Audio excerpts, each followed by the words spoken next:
Hello. Hi, Hi. thanks for being here. Hi, everyone. All right, without further ado, I'll pass it off to Alessandro, who's ARM's ecosystem manager and one of our awesome mentors this year. And we're super excited to have his expertise on the call today.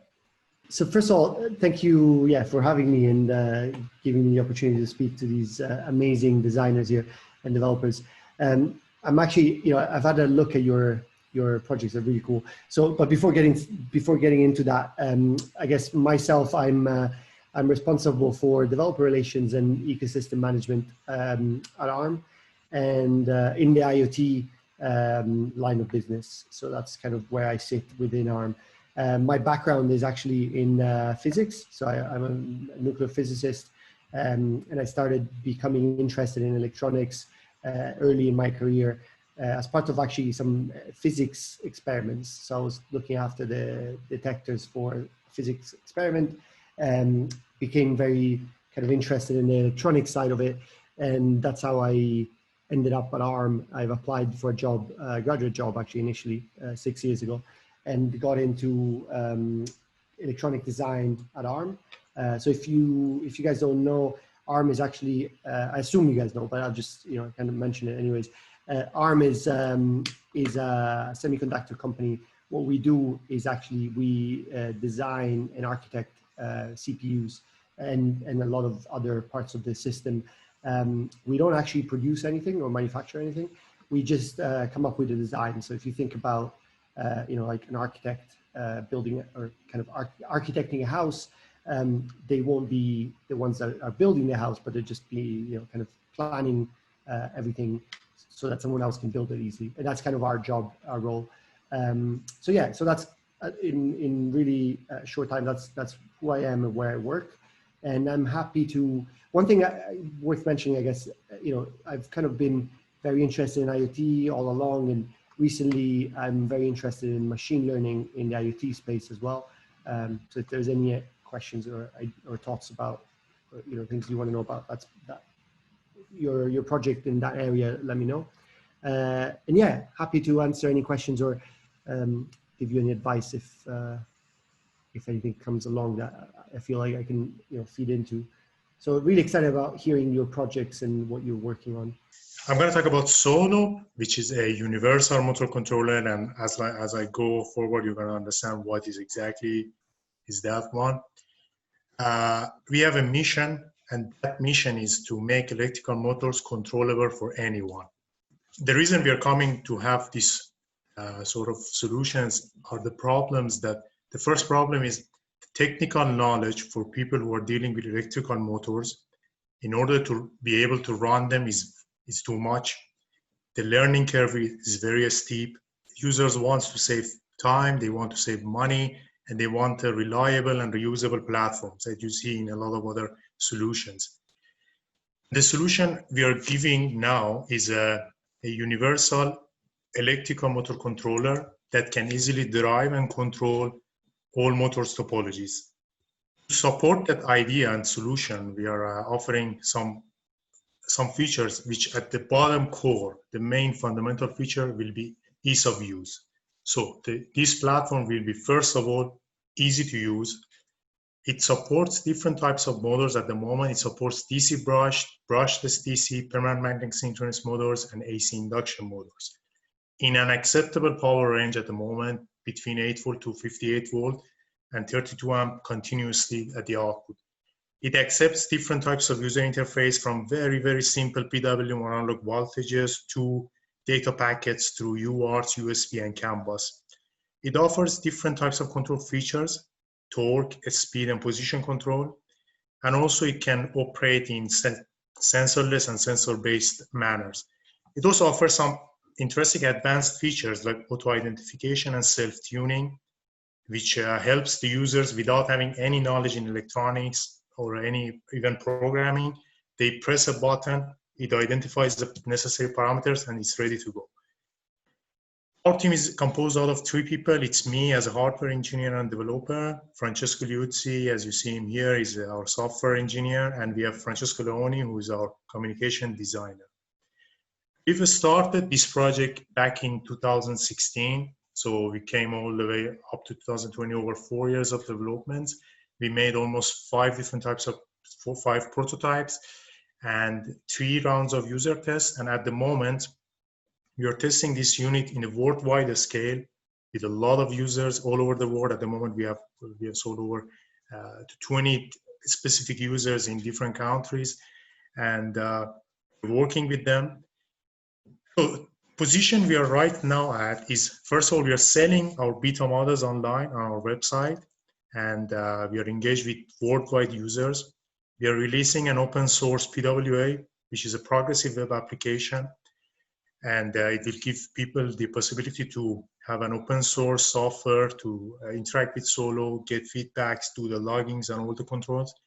We are testing a new add-on module, which is, I mean, we love universal stuff. This is an insulated universal protocol converter, which provides the access to RS-485, CAN, bus, UART, and USB in an insulated manner. So, because you know that the drivers and these high power systems are, they better to be insulated at the data line to keep the integrity of the data. And we are also designing a mini version, a miniaturized version of the current design we have, which will be a smaller, cheaper, more affordable, and with less power. And at the end, we're getting ready for a crowdfunding campaign, which we are going to try within the next months. So hopefully we can expand this project beyond its, the limits it has now, and we can reach to the worldwide scale sailing. Thank you so much. Awesome, thank you. Did you have any specific questions you wanted to start with for Alessandro, or do you want us to just jump in? We prepared like some generic questions because these days we've been dealing with entering into the market. So, I mean, Sono is not anymore a project just we developed for having some experimentation. Now we want to enter into the real hardware market. And the first question we had was, in his opinion, or your opinion, what are the best ways to enter into hardware market for a little firm like us, and where we can start? This is the first question. Should I go all the way to the end, or we go one by one? Maybe we could start by answering, by addressing this. So I want to, I'm not trying to avoid your question, but I guess I have a question for you first.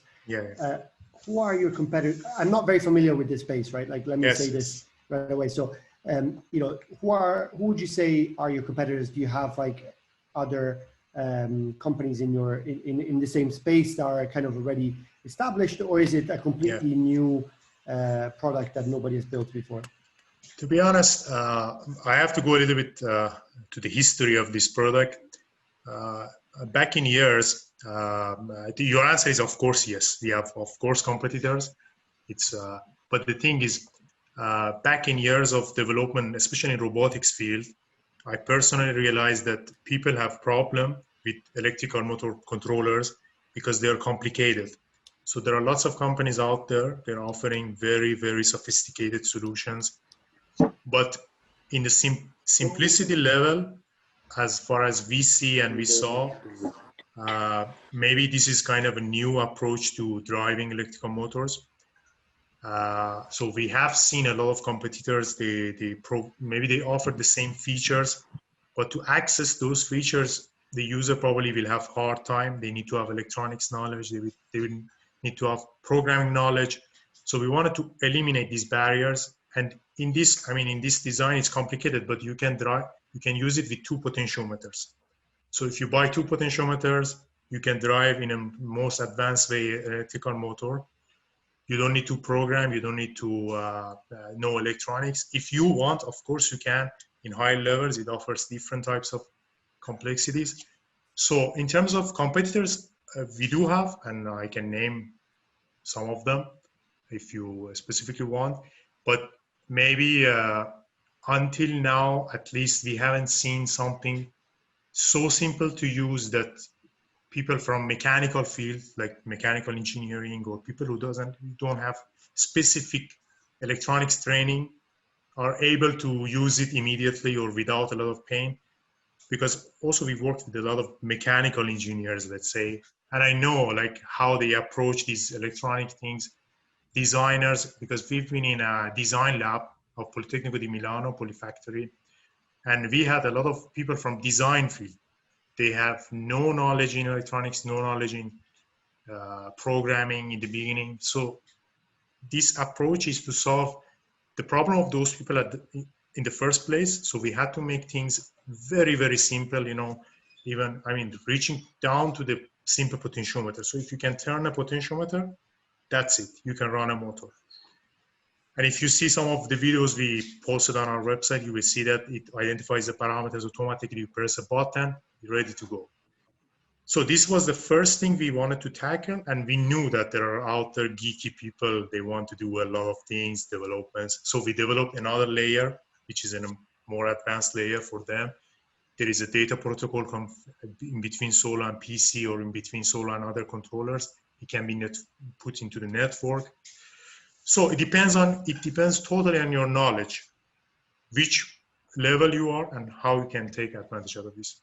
Okay, so I guess to answer your question then, how to enter the market, I guess, you know, what you're saying is basically this is something that can really help people, right? It seems like you've already identified the kind of user that you're going after, right? So it's someone that's familiar with robotics perhaps, but not really familiar with electronics. So not an embedded software engineer, but more like maybe a mechanical engineer or someone like that, right? So it seems like you've identified the market that you want to get into. I feel like perhaps, you know, I don't know if you've done it already. You were talking about crowdsourcing. I feel like what's interesting is always kind of the compound effect of, you know, showcasing how something like yours could work in combination or conjunction with other stuff, right? Like, you know, first thing that comes to mind is like Arduino, right? Everybody knows Arduino. There's a lot of robotic stuff being built around Arduino. Could it be that you showcase a project with Arduino, you know, how to integrate potentially an Arduino component with your system and showcase an actual like proof of concept that people can build upon, right? Yes. So, you know, I think one thing that works very well, depending on what you're trying to do, is obviously if you can try and get partnerships with people with companies like Arduino, that would be great. The other aspect is try to be part of the community, right? So like Arduino has a big community. I mean, Hackaday is a big community in itself. Like if you can be part of the community and engage with users and showcase, you know, like talk to users, engage with them, figure out how you can help them. That's super effective usually. And then I think the other thing I would recommend is there's probably conferences and events. Now it's all online, right? So it's even easier to attend. So if you can attend and perhaps give talks at conferences, I mean, showcasing what you've done, I think that's a good way to share the knowledge and you know, like kind of promote your product from a developer standpoint, an engineering standpoint, right? I mean, beyond that, it's obviously marketing is an art, and there's a lot of things you could do, but I think it's about like putting your product out there and like sharing it with as many people as possible and showing that actually it solves a problem, right? So if you're able to do that more and more, I think that's super useful. And if you can find people in the community that could act as advocates for you, you know, like kind of taking your stuff and showcasing it with their projects, then that's even better. I was just going to say that building a following is super important, especially if you're going to be working on a crowdfunding campaign. We've seen a lot of projects, you know, go down that route. And if you start to build a following in whatever, you know, spaces, whether it's Hackaday, like Alessandro said, or in the Arduino community, that can be huge. And also something I might recommend, and maybe these are already the users you're working with, it sounds like, but building relationships with spaces, like you said, like Fab Labs or even universities, since this is a tool that is for maybe engineers and designers that aren't as familiar with electronics and more familiar with other parts of the product development, you know, work and industry, then sometimes getting involved with universities can be huge, because then you instantly have this, you know, massive pool of potential users to work with, or even support in sharing, whether they might not be the ones that are going to help put the money into the crowdfunding campaign, but they'll at least be happy to talk about how they use it and share it, and you never know where that'll go. So And among ourselves, when we are thinking like about future, we'd like to be some, let's say, Arduino or Raspberry Pi of motors, so people can approach to us whenever they have some motions in their system, like something easy to use, solves the problems or major problems that these people have. So yes, thank you for the answers. The second question we have is a little bit, I don't know if it's very common question. I want to send you our website and I want to see your first reaction. If you can just surf through it for a second and tell us how do you feel about it, or how can we improve it for the first interaction in sense of user engagement and the usability of the materials we're putting, because now we are building the foundation. We're putting lots of tutorials, materials. So we want to know if this is the direction that we have to go, or you have some different approach. I sent you in the chat, the website. Yeah, first thing I was going to say is actually your project on Hackaday really has stood out to me, because there's a lot of content on there. I mean, you've got 12 logs, and it looks like you've actually put a lot of effort into, like, saying what you've been developing, and I think that's a great starting point. The website, I mean, I guess I'm looking at, first thing that pops up, it looks very professional. First thing that pops out is that when you scroll down, it's a bit slow to load the kind of the different logos and stuff. So I think that's the first thing. And I was looking at specs. It looks like when you say specs, you're not really including specs. You're more like just talking about them, unless you're saying like what's an active control, temperature control, but you're not really sharing a spec. I mean, I guess maybe you're right. You've got the technical specifications, but I'm not seeing like the standard kind of spec. I don't know, maybe that's not needed, but, oh, you got a data sheet as well. Yes, there you can find more information. Okay. I mean, the thing I feel like is missing from a first look is how would I use it? I mean, like an example or something, but maybe I'm just not seeing it. I think you go to blog, and there you can find lots of tutorials. Okay, but other than that, it looks great to me. I mean, I don't know, Magenta, you've got probably a more creative lens on. Yeah, no, I think it looks like Alessandro said, very professional, and most of the information is easy to find. I think on the first page, like the first thing you see when you open it, I think you could be even a little more flashy maybe with what makes it stand apart, which is what you're talking about. I think for all people and all projects might just be a little too general almost, like it's something anyone might try to say to be like, everyone should be interested in what we're making, right? So being a little bit more specific, but still trying to get that message across. I mean, it's not going to be for, projects that don't use a motor controller. So you could say specifically, for these types of projects, but anyone or with, people with at all levels maybe of experience in design or engineering for specifically robotics projects, or, whatever you want to be your lane of projects. But other than that, I think, there's a lot of great information there. And also wanted to say that your Hackaday page is super thorough, which is really great. We oftentimes run into the issue of not enough information or content, and you guys have been really comprehensive about your information on there and the photos and all of the kind of content you have on there.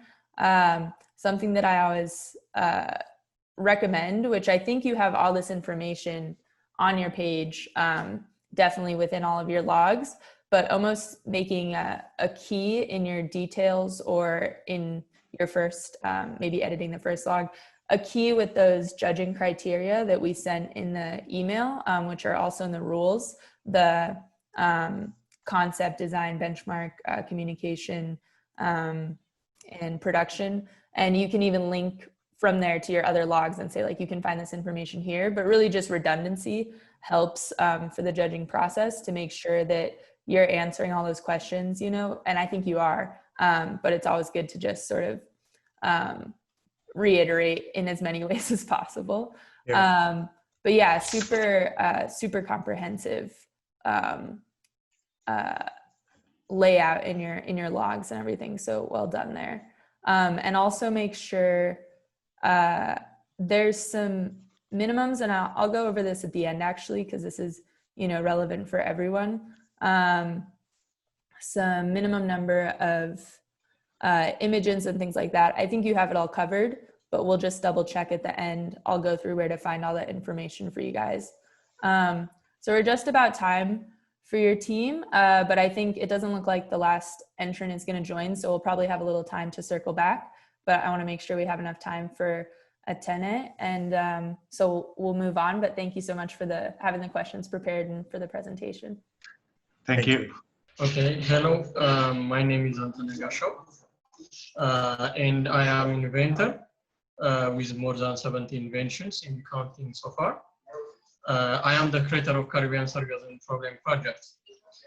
This project is about solving the sargassum problem in the Caribbean countries, negatively impacting the tourism industry and hurting the natural ecosystem on its settlement in the oceans all over the world, which play a big role in climate change and big time. Since the basic problem is the fact that the algae floats, pile up and decay on the shore, we will give it no time to pile up and decay by using a smart device to cleanly and effectively collect the sargassum within a few hours, if not minutes, at lower cost with no human interaction. The algae have considerable volume, but we have the advantage of the current, which we will use a structure to direct the sargassum into a blade. The structure is stationary, fixed to be on the shore. The blade will force the sargassum to be collected in a holding net that allows water to pass, but not the algae.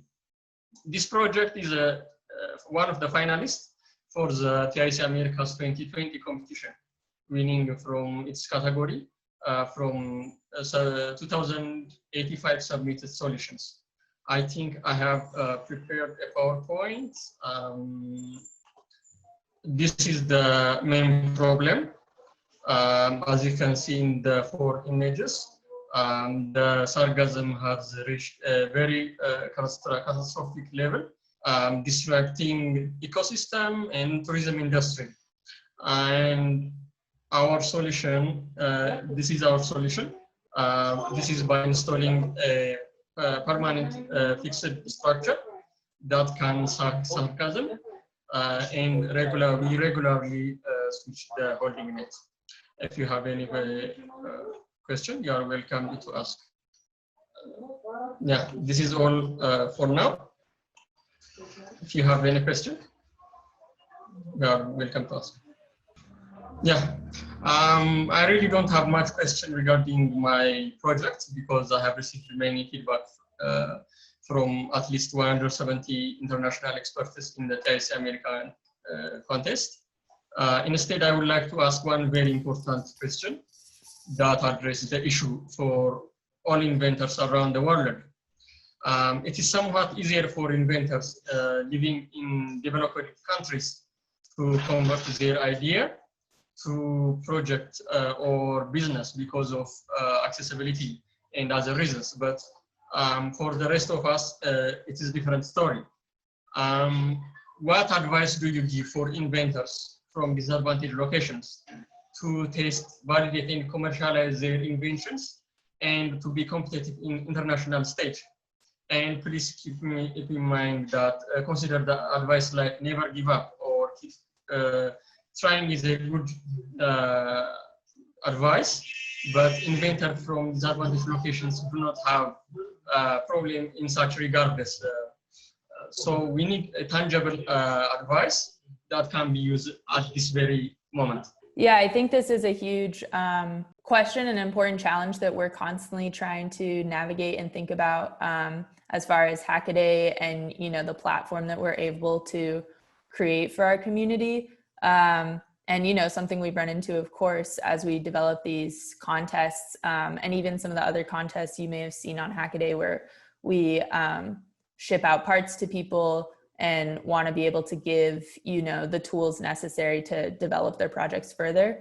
I think that getting involved in these types of competitions is huge and a great step, not to be, you know, self-promoting the Hackaday Prize only and the kind of contest we put together, but we have seen, you know, pathways for creators from all over the world and innovators to get their projects to the next stages by bootstrapping and connecting these contest opportunities, even like you're also, it looks like, you know, involved in the Conservation X Labs on their page, and the certificate, you know, you said you're a finalist for the TIC contest. So I think those are great ways to build a network, because a network is huge in progressing any sort of project, and B, hopefully access some initial funds or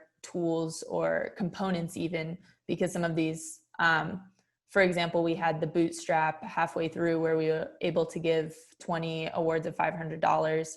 I'm not sure if your project was entered at that point, but that was based on likes. And so that's like one step to be able to get some initial bootstrap funding to hopefully take your project to the next step. And then in some of these other contests, like I said, we do give away components and ship parts all around the world, and we don't exclude, you know, certain areas. We find a way, if the manufacturer distributor doesn't ship to that area, we'll ship it to our office and then send it directly to them. So we do try to work around those things, but we're always open to feedback and would love to hear if there's other ways we can be more supportive.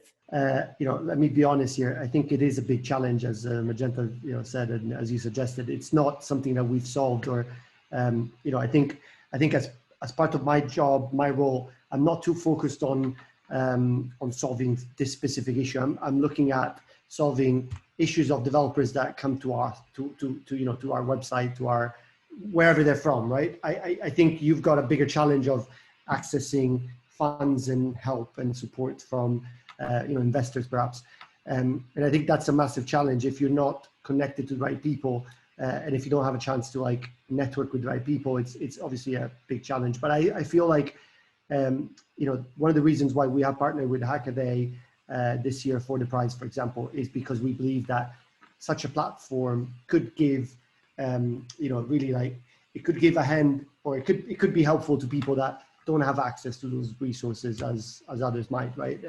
I mean, there are probably a lot of companies and projects that get started and you know, get turned into a real company just in an office, right? Like, they don't need to be online anywhere. And I think, you know, people that need to be online are usually people that have less connections or less of a starting, you know, of a jump start for whatever reason, right? So I think a platform like this could be a good, this and others, right? Like, you know, you mentioned you're already part of other challenges. And I think, you know, we are, you know, as much as this might sound, I'm obviously I'm in England, in Europe, so it's easier for me perhaps, but so I don't actually know all the challenges that you might have. But, you know, in an era in which we're all online, you know, unfortunately for COVID, we're all working from home. I think it's somewhat a leveling, we're leveling the field a little bit, right? Like, I think you've got the same chances as anyone else to some extent, because, you know, I can't just go and get a coffee with my colleague, right? Like, I have to talk to him on a phone like anyone else. So I think in some ways, this is a great opportunity. This is a great moment in time when your physical connections don't really matter.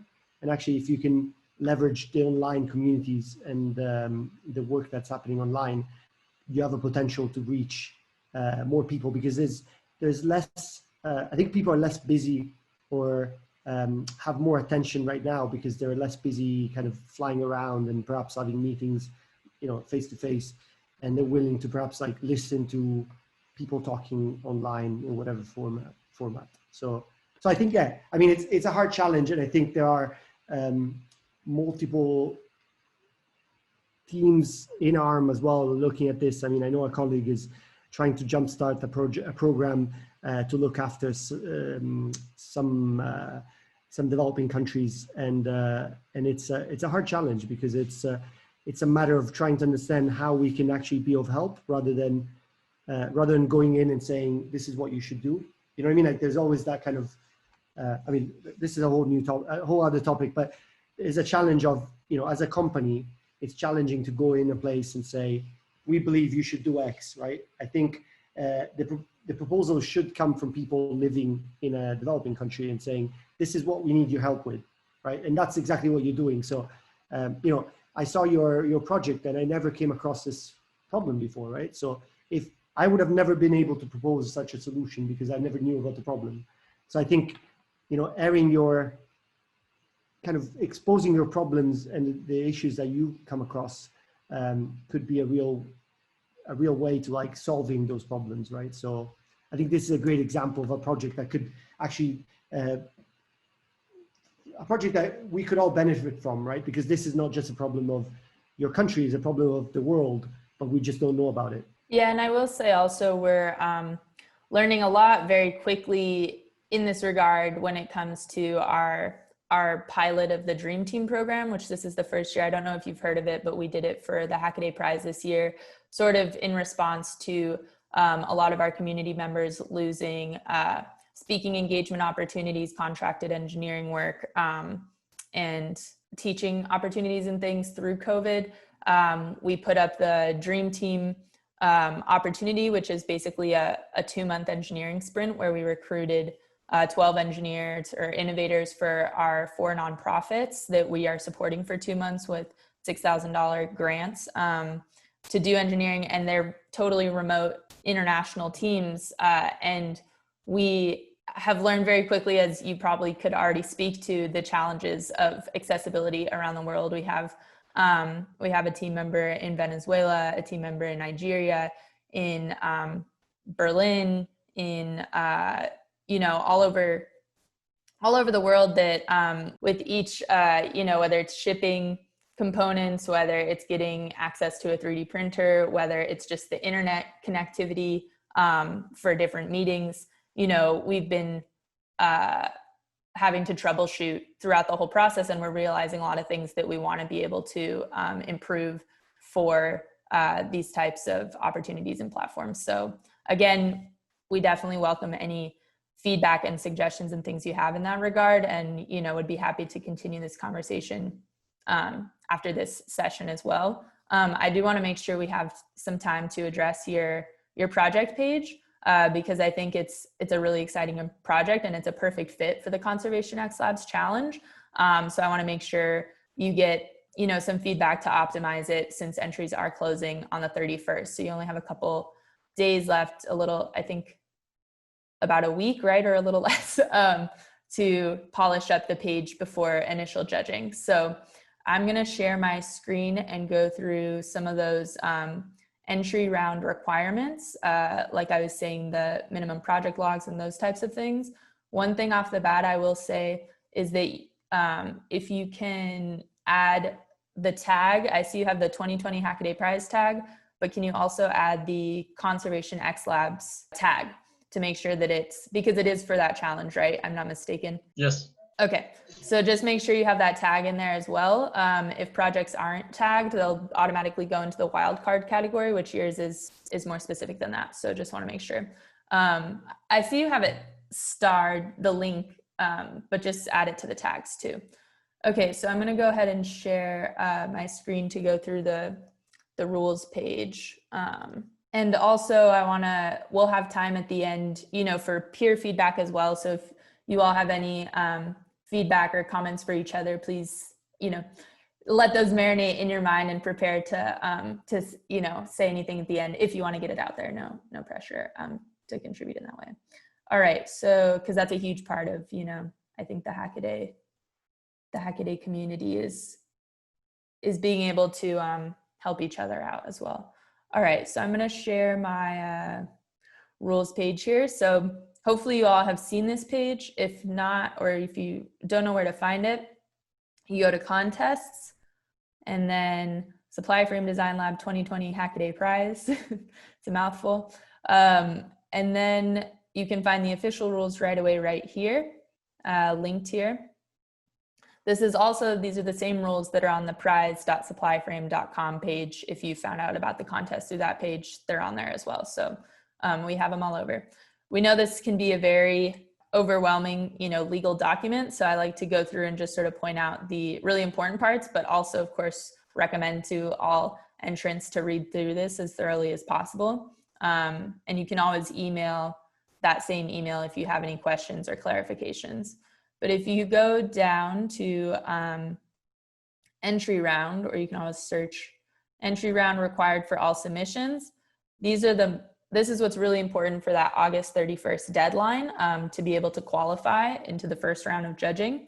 And so for these, I want to highlight at least 4 project log updates. And then you need to have a minimum of 1 image. So you guys are good there. And I believe those are the specific, yeah. And then this was what I was talking about with the tag for the Conservation X Labs challenge specifically. It doesn't hurt to get started on the final round requirements as early as possible, because if you do qualify for the past the initial round to final judging, which will announce the top 100 projects that are moving on to the next phase at the beginning of September after initial judging has taken place, you will need to have these requirements, and you'll only have a month to do it before judging in October. So it never hurts to get started as early as possible. So for these, you do need a working prototype, and you need to demonstrate it in a video, and you need to have at least 10 project logs. And again, the criteria are what we sent out in that email, and you can find below here in the final round criteria here. So concept, design, production, benchmark, communication. Entry round criteria are basically the same thing, just put in more vague terms. We just get a little more specific. So either way you look at it, I think these are a little more helpful to look at because they have questions in the criteria to answer more specifically.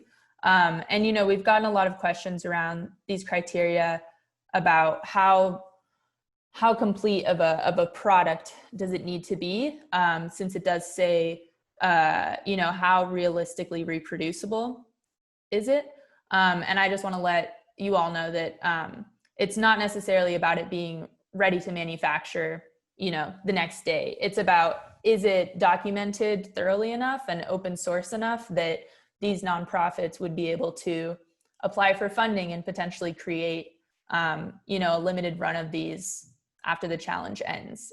So don't worry too much about, is this ready to be manufactured, at 100,000. It's not about that. It's about having it as thoroughly documented as possible and as open source as possible so that it can be continue to be developed by the nonprofits, essentially. And so hopefully that answers some questions there. And then I wanted to get back to your page specifically. So I think you do a great job of illustrating the problem and your proposed solution. You do need to get those minimum number of logs, so the 4 logs. And I think, your first log could even be the judging criteria and diving into how you're addressing each of those criteria with your concept. You don't need a working prototype for the initial judging that happens right after the August 31st deadline. So these illustrations are great, and the graphics and sort of, starting to demonstrate how you would approach this.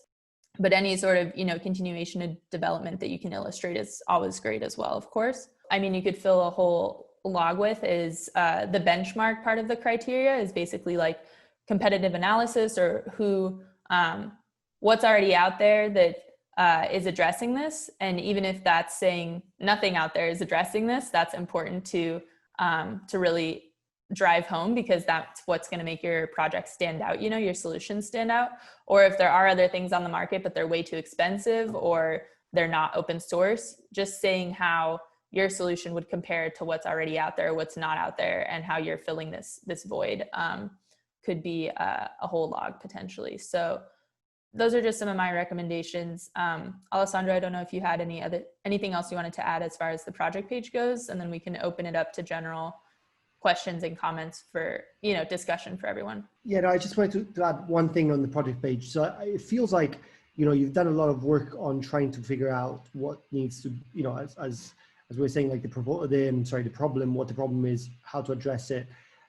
What I feel is lacking a little bit is the actual technical solution. I mean, maybe you haven't figured it out completely, but even just being more specific on what the technical, you know, how big is this thing? How, you know, maybe even just some calculations around like the size of it, the, you know, how many do you need in a city? I don't know, like, you know, I'm just thinking like, I see this and I'm like, okay, is this a small, like a really tiny device? Is it a huge device? Is it, you know, do you need like, I don't know, 100 per beach, or do you need like 1 per a kilometer of a beach? I don't know. And even beyond that, like, how complicated is this to build? I have no idea. Like, you know, from what you shared here, it's not clear.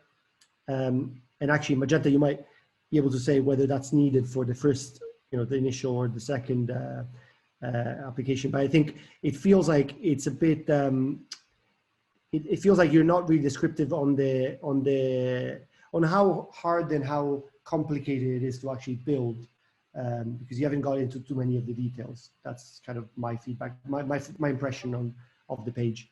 Yeah, it's a little bit abstract still, definitely. So you want to be as specific as possible. And even if, like Alessandro was saying, if you could provide a little more data as to, you know, the size, the scale, if you're able to, like all these things can still be conceptual or, you know, renders, but you can run some simulations potentially, depending on what program you're using of the build, or if you can make a 3D model and actually put out, you know, the measurements of things. I think all of that would be really helpful to fill in the page. Yes, to answer a few questions. Yeah, yes, you are absolutely right. Some informations are definitely missing on this project page because I was preoccupied with some other projects. Actually, there are already made documents, many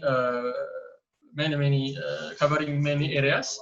I will be uploading within the next days, 2 days maximum.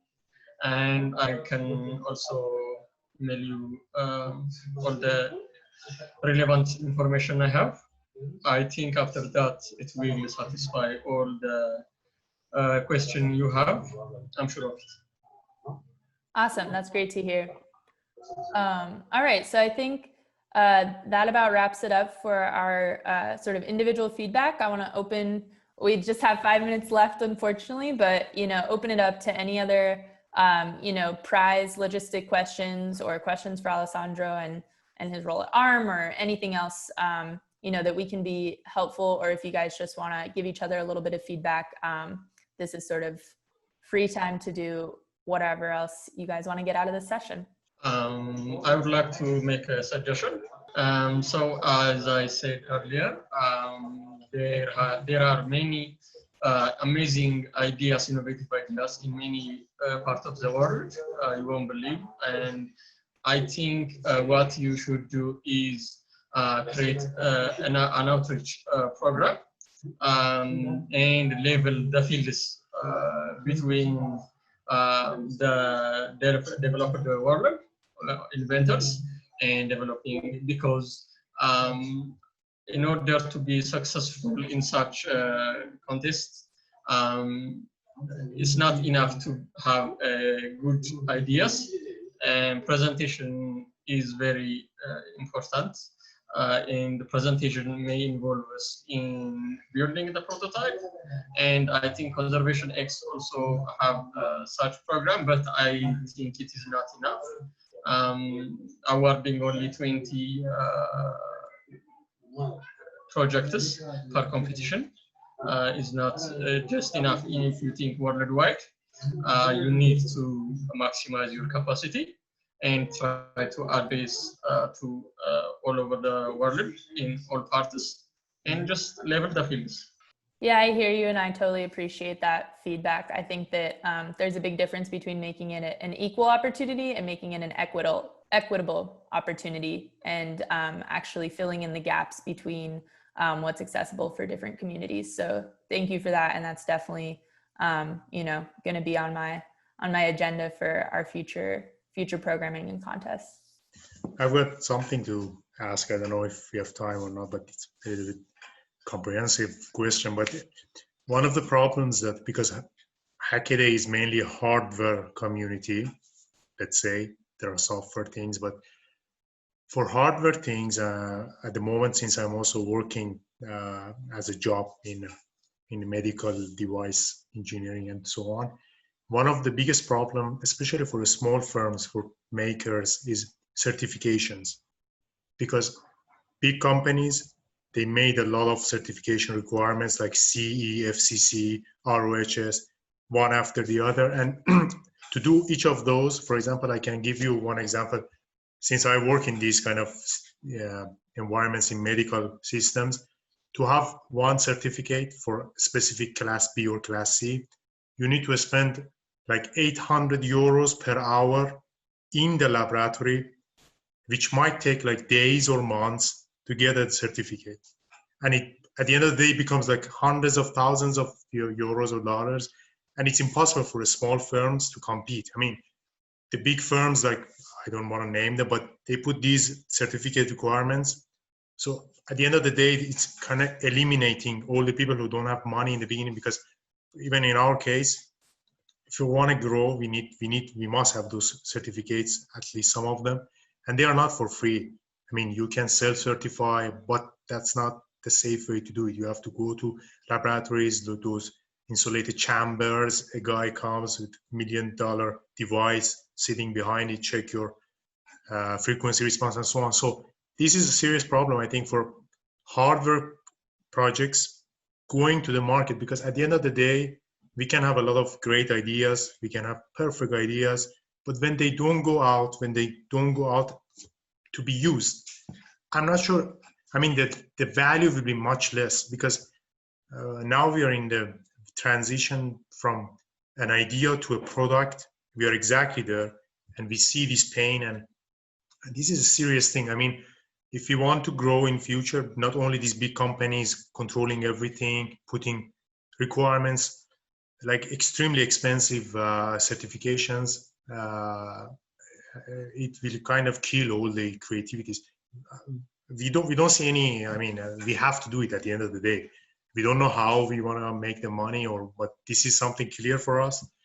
But in my opinion, personally, this is dangerous for little companies, especially in hardware, because in software, anyone, anywhere in the world can write a piece of software, publish it, nothing.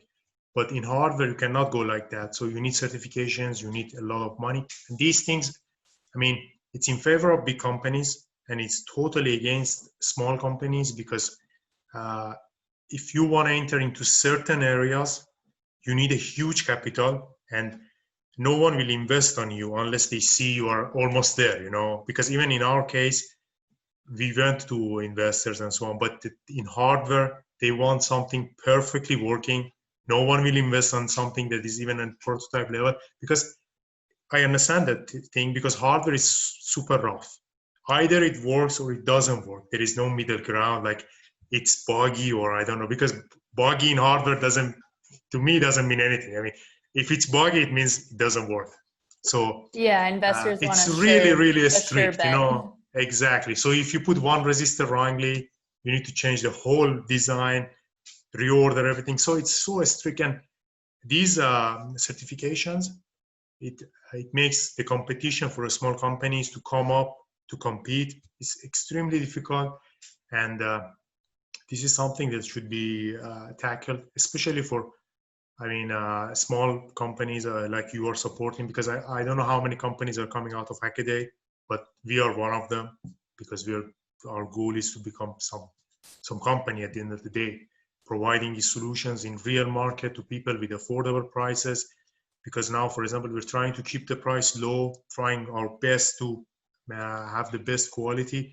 But these certification problems, when they come into our way, they make problems. And I'm not saying they are not necessary. They are necessary for sure. But no, there I should hear be you. some It's Exactly. a huge barrier to entry for young companies, and of course without a lot of capital, and that's something we see, you know, in hardware accelerator, and I'm forgetting the other word, but you know, those kinds of spaces that are trying to do the same thing that Silicon Valley, you know, is able to do with software startups. It's hardware is a lot harder, and you have physical products that if they don't get sold, they're, you know, it's just a money pit. And certifications, of course, are huge, and we all understand it's a double-edged sword. I mean, it's necessary. We saw that even with, you know, the ventilator, all the ventilator sort of devices that were coming up during COVID, when COVID started. Of course, COVID's still going. But on the one hand, you need these certifications because we don't want people to be liable for, you know, some